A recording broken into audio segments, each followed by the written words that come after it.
Want to make a podcast? Spotify's got a platform that lets you make one super easily, then distribute it anywhere and everywhere. You can even earn money all in one place for free. It's called Spotify for Podcasters, and here's how it works. Spotify for Podcasters lets you record and edit podcasts right from your phone or computer, so no matter what your setup is like, you can start creating today. Then you can go ahead and distribute your podcast to Spotify and anywhere else podcasts are heard. Video podcasts are also available on Spotify. And when you want to take the conversation with your fans to the next level, Q&A polls are the best way to get them talking. With Spotify for Podcasters, you can earn money in a variety of ways, including ads and podcast subscriptions. And best of all, it's totally free with no catch. We've been using Spotify for Podcasters, and we highly recommend you give it a try. Download Spotify for Podcasters app or go to www.spotify.com/podcasters and get started.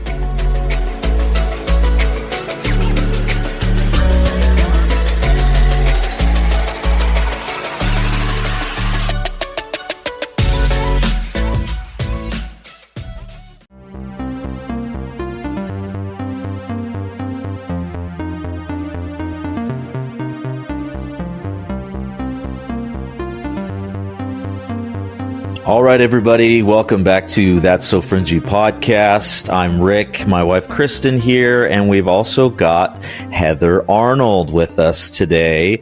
She is going to be just introducing herself a little bit to us and talking about some giants. Heather, how are you doing today? Great. Thank you so much for having me on the show. I so appreciate it. And I'm really looking forward to speaking with you and your audience. Oh, we love having you on. We've enjoyed all the conversations that we've heard you have with many other podcasters, and some of your presentations that you've done. We've really enjoyed, and we just wanted to introduce you to our audience because we like talking about fringy stuff and relating that back to the Bible, and that's a lot of what you're doing. And so, tell us a little bit about your background and how you got into all this. Well, sure. Thank you for asking. So I first came down to Aruba in 2005, and I ended up starting a tour company. And my tours were private tours.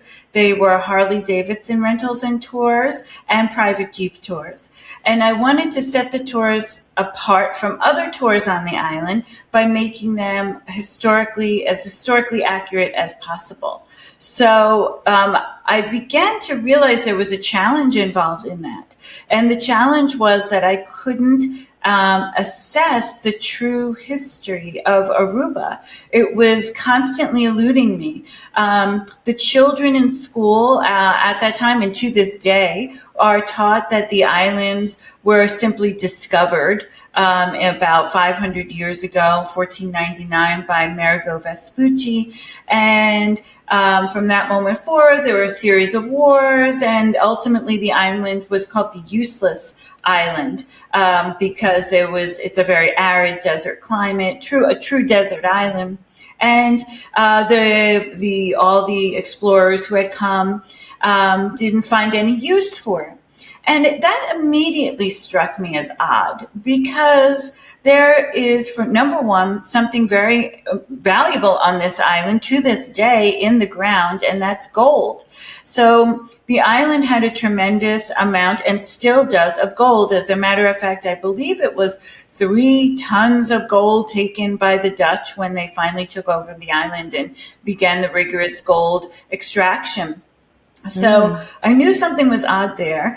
I also knew something was odd because the island also has something, or had, now they're pretty much been logged to extinction, but Brazil wood trees. And Brazil wood at that time in particular, of the first people coming here, from Europe, was prized because of the dye it could make for its purple color that was used in royal robes, for example. So it was very coveted, as well as the wood itself is used for instruments and anything that needs to be pliable but strong. So I was a little, I realized maybe that was a subterfuge. Maybe they were just calling it the Useless Islands, but it really were not useless islands, which I knew they were. It isn't. And when I say islands, there are 3 islands in particular I'm talking about. It's Aruba, Bonaire, and Curacao. They are all next to each other, just several miles apart. As a matter of fact, where I am now in Aruba, I can take a boat over to Curacao and a boat over to Bonaire easily. We're 16 miles off the mainland of South America, the closest country being Venezuela. So that's what I'm saying when I say islands. I mean all 3, because all 3 are really involved. So then I was looking around the internet, because I looked here in the libraries, I looked in the archaeology museum, and it was very hard to ascertain what the true history was. And it was once I stumbled upon a talk given by an archaeologist who's still here about how it was a 500-year anniversary of Aruba, and he was against that because he said there had been habitation here for thousands of years before Vespucci came with his men. And then he started going on this tirade about how there were never any giants in Aruba. And just going on and on about how it was just made up for people to sell books and to capture the interest and the imagination of the minds of Europe at that time. And I thought, why is he bringing up giants? I thought, oh, there must be giants in Aruba, because it just was such an odd way to approach it. And so then I really went down the rabbit hole, and that's when I began to research steadily. And I discovered that the original name of Aruba and Curacao were the islands of the giants. And I found it written on the first map of the New World, called the Mappus Mundi, that was it was done in 1502 AD by oh my gosh, Juan de la Cosa. Sorry about that. And so I said, wow, it really says the islands of the giants on this map. And then I looked at Vespucci's letters that he wrote and his notes. And what's interesting about when these explorers came over is that they weren't just thrill seekers. They weren't just doing this to tell a story, or, it wasn't about that. It was really about, they took it, okay, yes, they were looking for treasure and they were looking for land. And of course it was, that's obvious, but they were also, they thought of themselves as documentarians, and Vespucci, for example, he brought scientists, he brought people whose expertise were flora and fauna, anthropologists. He brought a group of experts with him to be able to document every single aspect of the places that he visited, even to what people were wearing, what they looked like, what they ate. And so even how they were courting, how their marriage rituals, etc. So he was very calculated and thorough with his documentation. And so then I realized that, wow, this, maybe there is something to this. So I began to read his letters, and these letters were important because he was the one who called Aruba and Curacao the islands of the giants. And it was due to his interaction on this island with the giants when he came here in 1499 for the first time. And he had just left an island off the coast of what I believe is Colombia, where he saw a human being on a spit over a fire that was being cooked by a local indigenous group who were clearly cannibals. And he was documenting, but the only time he felt his life was threatened and where he literally, quote, thought he was going to die that day was in Aruba with his interaction with the islands of the giants and the giants themselves. So it was from that moment I realized, wow, this is a story that needs to be told, because fits into the global phenomena of giants all over. Now, the only place I think so far where there hasn't been any documentation of giants is Antarctica, but I'm positive at some point, maybe after we're long gone, if there's some sort of a shift and things melt or the technology gets more advanced, there will be more evidence perhaps, because the giants seem to have touched everywhere across the globe, and mostly contemporaneously. So it wasn't as if there were giants, 25 million years ago, and then and then there were giants, and then they disappeared, and then there were giants 35,000 years ago over here. It wasn't like that. The giants were kind of around all at the same time, and all scattered across the globe. And it was from that moment that I began a deep dive that started in about 2006 and has continued to this very day. Wow. That is quite a story of how you made it to this point, and now you're passionate about finding more and more and more information. And that sounds a lot like me. I get super passionate about something like this. That's like, okay, this is connecting my mind to giants of the Bible, and now I want to know more and more and more, because this is huge. A lot of people kind of, they kind of brush off that they found giant bones and all this. Show me the proof, blah, blah, blah. But there's a lot of proof out there. You just got to go looking for it. And that's what you're doing. And you're proving that by bringing all of this information out. So we love that. And we're so grateful that you brought it out and were able to share that for us. That was so great. Oh, thank you. I'm glad that people appreciate it. So that keeps me going.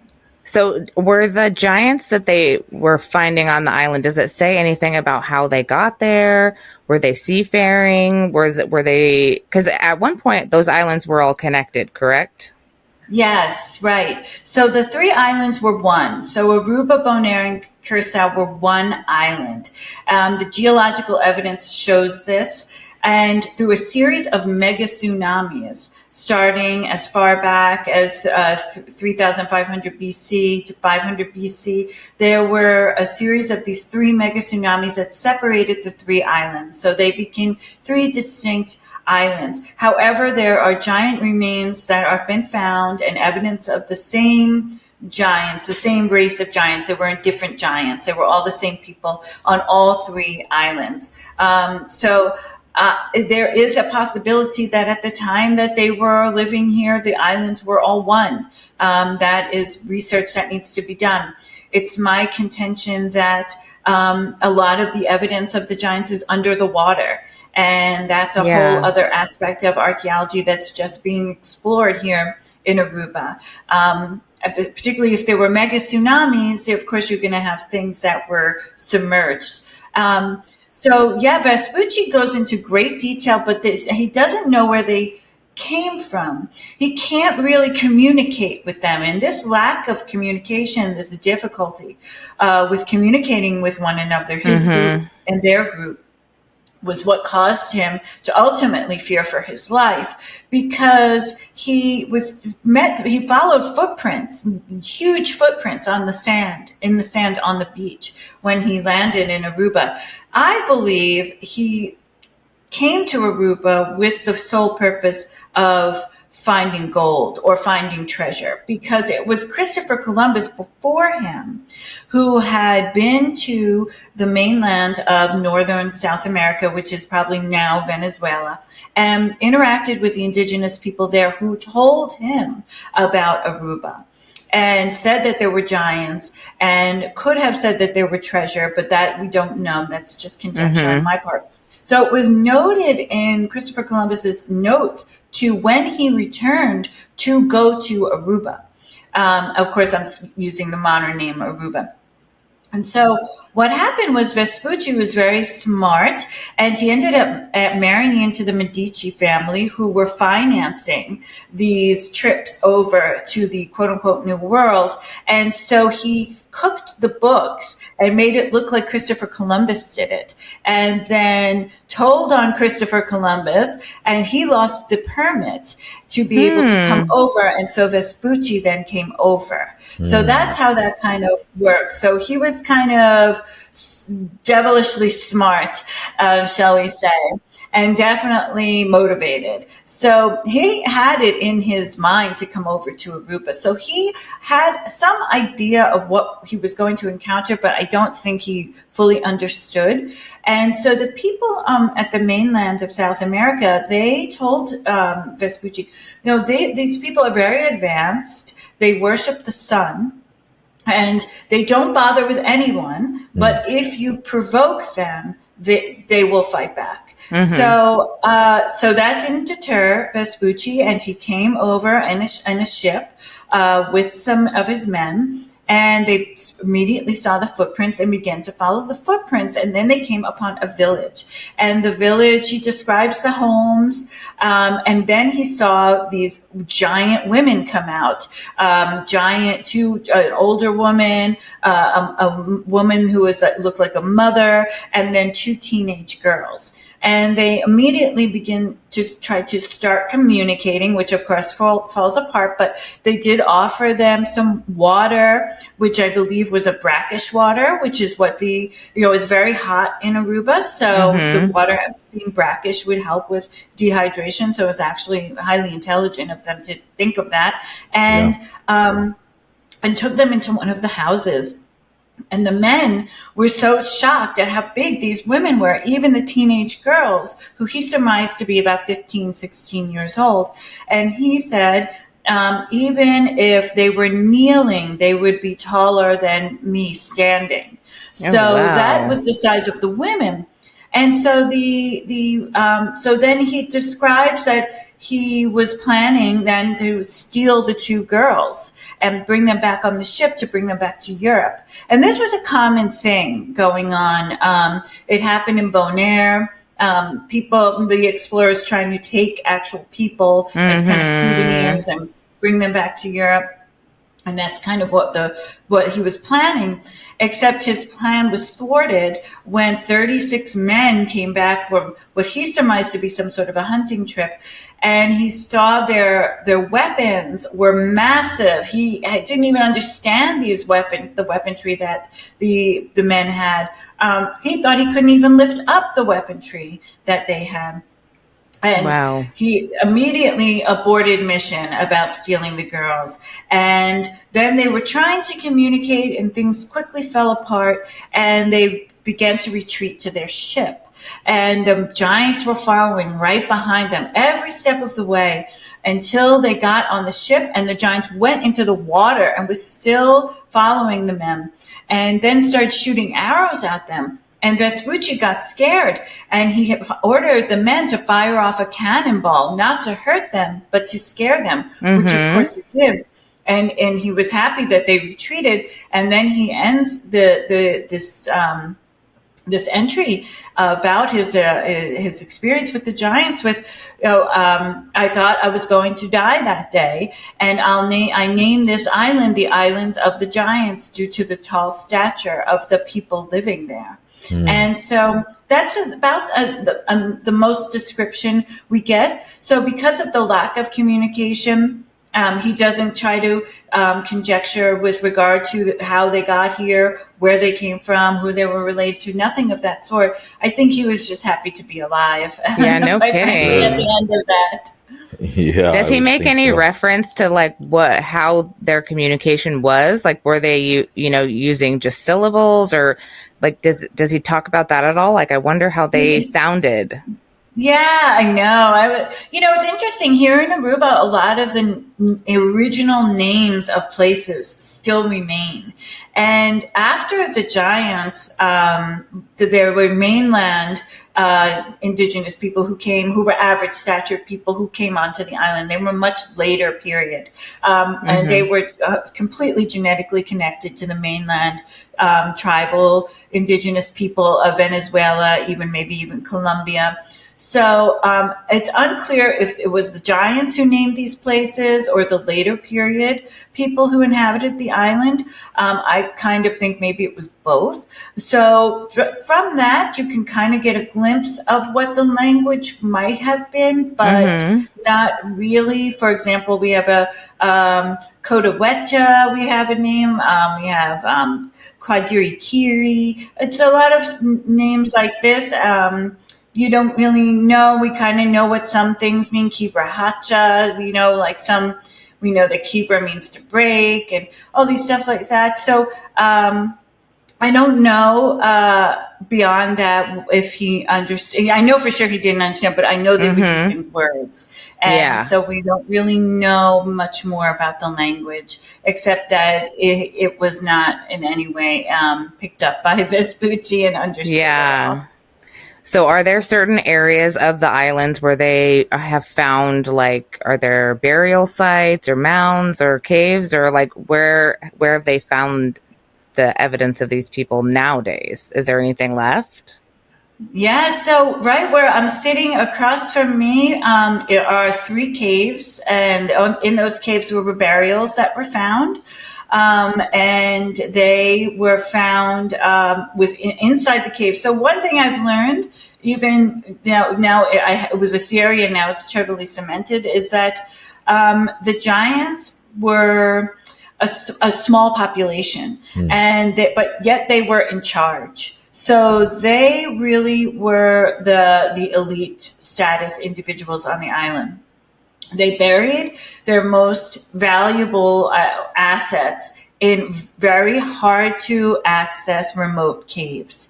And so across from me are Kanashito caves. In one cave, there were found a burial with a giant in the center, presumed first to be a female, then a male, then a female, so no one really knows what it was. And that person was was laid out supine, so just flat on their back, which is very odd for burials at that time, because usually they were in the fetal position. And the other people were laid out as if spokes in a wheel. And now that's a common burial theme that's found in the mounds of the United States of America, that type of burial where there's a central person in the center, and then the other burials come out like spokes in a wheel. So that's a very popular way of burying the dead that the giants used, as well as burying people in isosceles triangles, in the shape of isosceles triangles, where in the angles of the triangle would be the giants, and then making up the lines, for example, of the triangle would be average statured people. So that's something too, that when the giants were here, they weren't the only ones here. There were average statured people as well, some of which had deformed skulls. So, for example, the giants had elongated skulls. Their brain cases were larger. Their anatomy was different to accommodate the weight of their brain, which went towards the back. Their skull elongation moved towards the back of the skull, as opposed to up. So that was kind of interesting. And then, for example, in the caves that I can look at right now, there were also average statured people, but their skulls were bulbous. They had like 2 bumps on either side. So very, I don't like to use the word, but kind of like alien looking. Because I don't want to think that they're alien. I don't think that they're alien. I don't know. We don't know. But they definitely look very strange. And that skull deformation was noted in the archaeological record. So most of the burials of the very elite are found in caves. And then we have a huge graveyard called Malmuck Graveyard. It's probably one of the largest in the Caribbean. And in that graveyard are at least 72 burials of elite giants as well as average statured people. Excuse me. So there were 2 ways of burial, out in the open and in these isosceles triangles, and in caves. That's very interesting. And you have these bones. Are they stored somewhere? Did they take them somewhere, or where are they now? Yeah, right. Where are they now? Exactly. So, okay, one skeleton is in Bonaire. Now, it was in Bonaire. I saw it in 2019. It's in a private archaeology museum. It's called the Bonaire skeleton. It was the skeleton that the investigators wrote an entire research paper about, and wrote about how it was indeed a giant. And their conclusion was that Vespucci was not exaggerating when he said there were giants, that there was indeed a giant skeleton. I'm going in October back to Bonaire, and I am very hopeful that I will see that skeleton. The museum has since changed hands, and whenever there's a changing of hands, things get lost. So Sure. I hope the skeleton is still there. There were 2 skulls that were extracted from the Malmuk Cemetery, which is the one that's in the ground. Those 2 skulls were taken to Curacao in 1970 and placed in a museum called the Curacao Museum, which is still in existence. And when I had contacted the museum, I guess about 2 years ago, looking for the skulls, trying to get them repatriated to Aruba, the museum had been through renovations, and the skulls had disappeared, and no one knows where the skulls are. So this is a common theme. We see this all the time. There are bones, and then they disappear. Where are the bones? No one knows where the bones are. But the Bonaire skeleton is in existence, and it's very odd. Physically, it looks odd. It has an elongated skull, huge eye socket. It's a very strange skeleton, and it was presumed that it was a minimum of 8 feet tall. Now, it could always been taller because bones shrink, and the way that archaeologists determine height is through a mathematical equation. So it's not really, they can't really use the bones as differentiation of how tall the person is because of this, how the bones kind of shrink essentially over time. And that skeleton was believed to be at least 1,000 years old, if not older. Oh, wow. Yeah. So, excuse me. So that would mean that, these giants were around for quite some time, very recently, shall we say, even though it's not so recently. If Vespucci was here in 1499, the giants were still here. That's fairly recent. Yeah. In terms of the timeline. Yeah. And, now that you've laid out all of that, which is awesome, and thank you for doing that, then my mind starts to go towards, okay, how do we link this with the Bible? And is there evidence that we find in the Bible for giants? Obviously there is. And has there been anything found around the island or any type of connection that you've made with the Nephilim or the offspring of the Nephilim? Because it sounds like, and I'll let you answer that in just a second, but it sounds like that the bones from some of the human-sized ones being deformed and everything like that, it would seem like there was maybe some mating going on that might have caused an issue there in the deformation and everything like that. Could you speak to that? Yeah, sure. Biblically, I don't know the connection. I will say that there could be a connection between Atlantis. That's brought up a lot. I mean, this is the Antilles, and the Antilles are of Atlantis. Mm-hmm. So, and that's what the early explorers called these islands, because they thought there were remnants of Atlantis. And then in terms of, yes, I think the giants basically didn't disappear, essentially.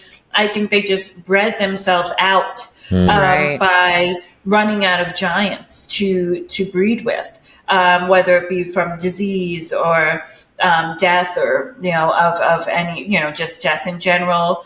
I know that in the caves, there is a birthing chamber. And on the wall are slashes of what I believe to be births. And there aren't many. So it could be this was a small group, but they were mighty. They were huge, so they were in charge. And eventually they probably were panicking, thinking we're running out of, giants to mate with. And so they began to mate with average statured people. And this is genetically supported through a genetic analysis done in 2003 that shows that a lot of the modern Arubans still have this ancient DNA in their genetic makeup. So to me, I don't think they disappeared at all. Kind of like the Neanderthals. Mm-hmm. So where did the Neanderthals go? Well, a lot of people still carry Neanderthal DNA or Denisovan DNA. So I don't think these people are disappearing so much as they are basically mating and mixing up the gene pool. Mm.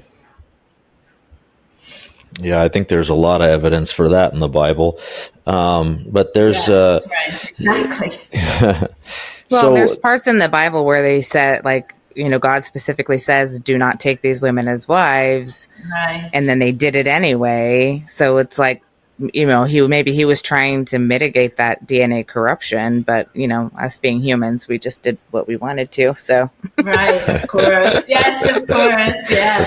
No, it's interesting, and it's interesting on this island because they've never even heard about the giants until I started talking about it. I just did an interview here locally a week and a half ago, and I just was in the store today, and so I was like, "Oh, we saw your interview," and why it's interesting to me is because Aruba is a very religious island. Mm-hmm.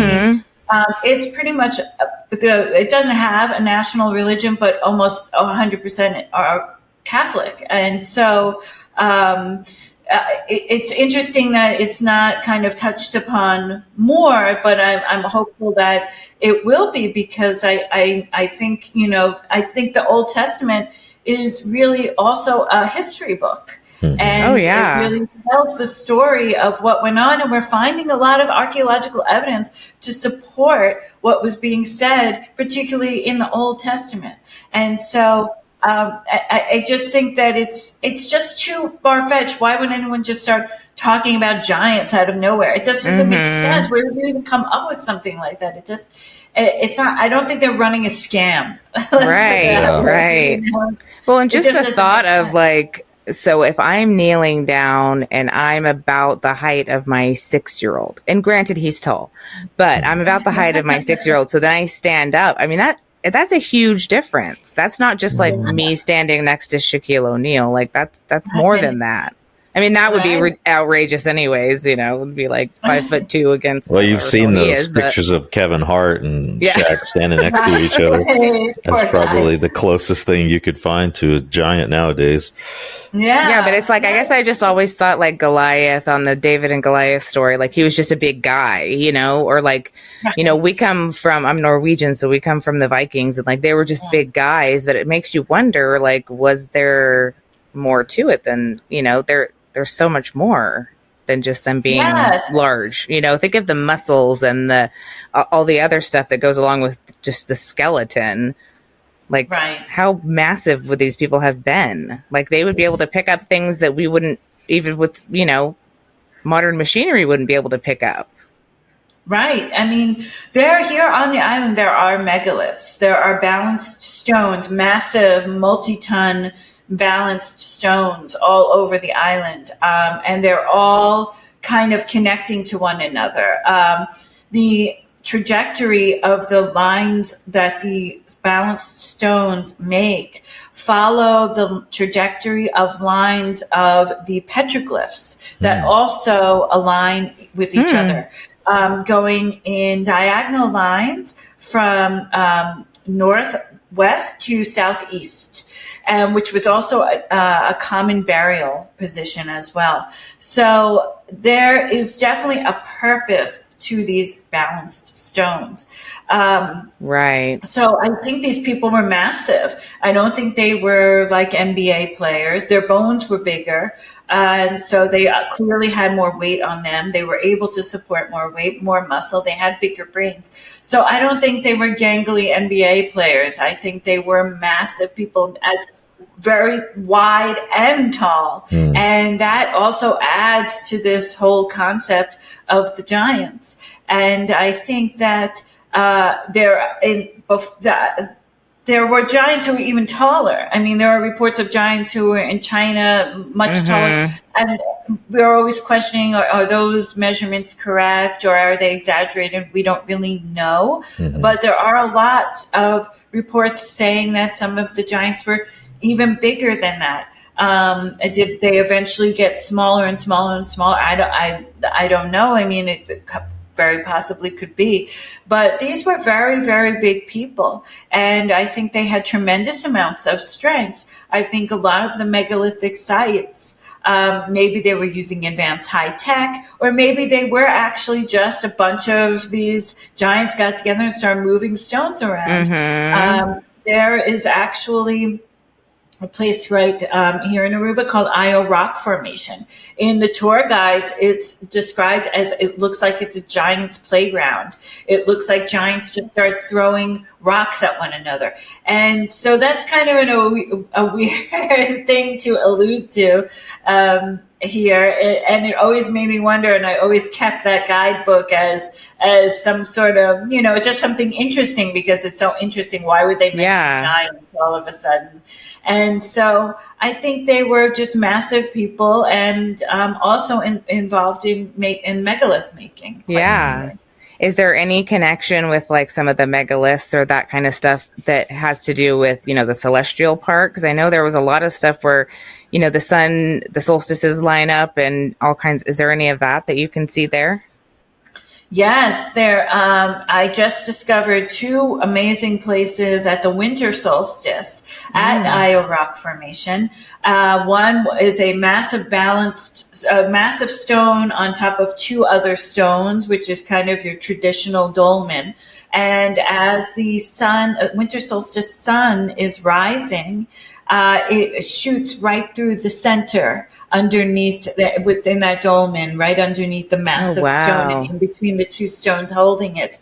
And then so that was the one major one. And then at the equinox, I discovered there's a massive stone that it seems that they carved into almost like a telescope. But the equinox sun shines through a hole they put into this stone structure. It's very odd, but it aligns perfectly with the equinox sunrise. And these stones that I'm talking about are all diorite. So they're some of the hardest stones, if not, the hardest stones on Earth. So how they even made a hole in the diorite, and so they were positioning stones, they were moving stones.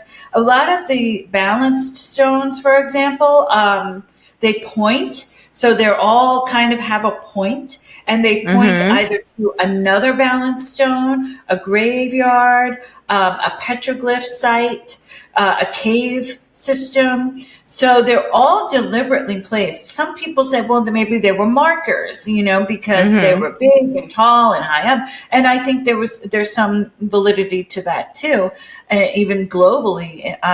But these were very deliberately placed, and the stones they chose were deliberately chosen. And they were not, I've shown the pictures of these balanced stones to archaeologists and didn't tell them where the stones were. And they always said, oh, it's a glacial erratic.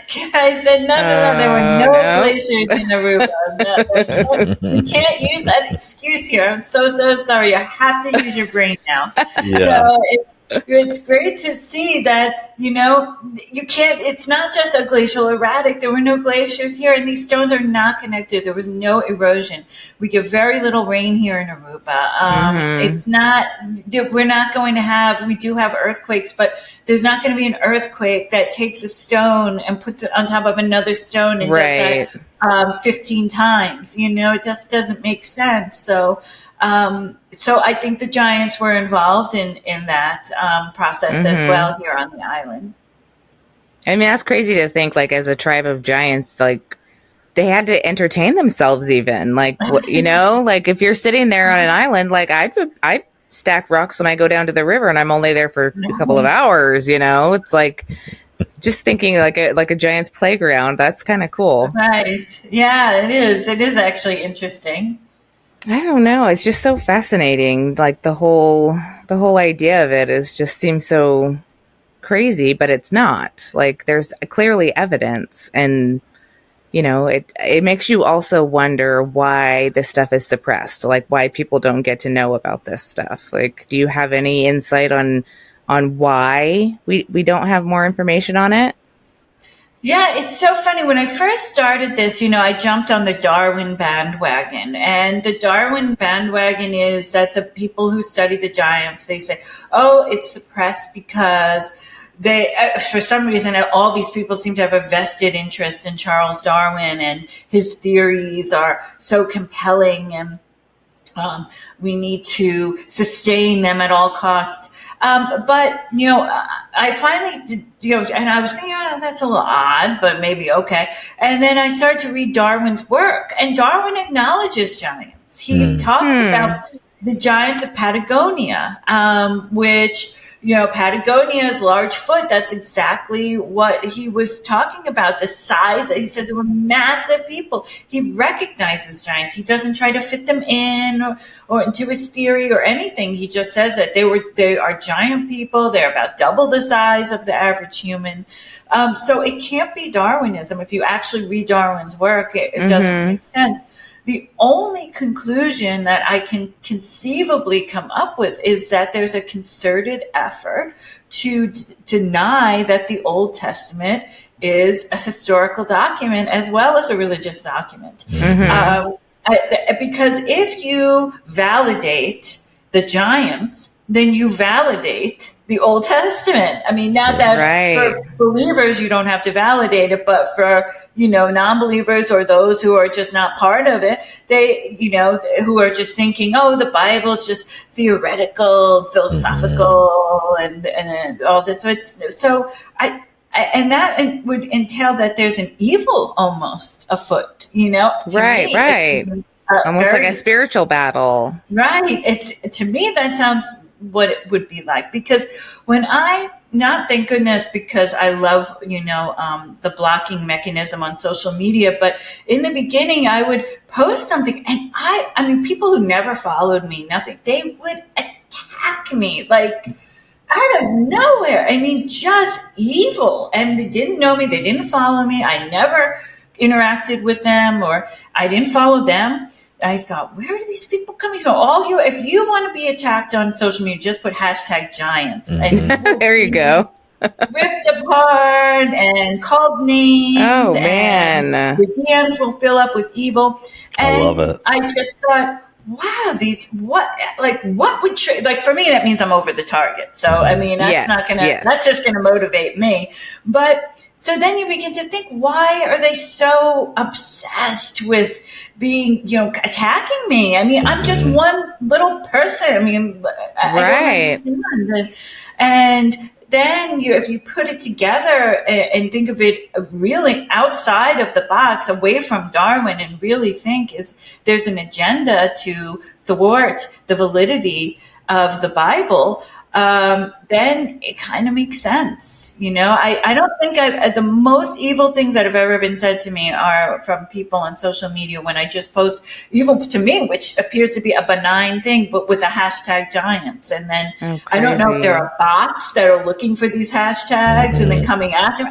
I have no idea, but it's very interesting and just seems like a colossal waste of time. But they really, whether they're real or not, the people or things or bots who are attacking me, it's very organized. So I often think, is there a connection between suppression of the giants and suppression of the validity of the historical relevance of the Bible?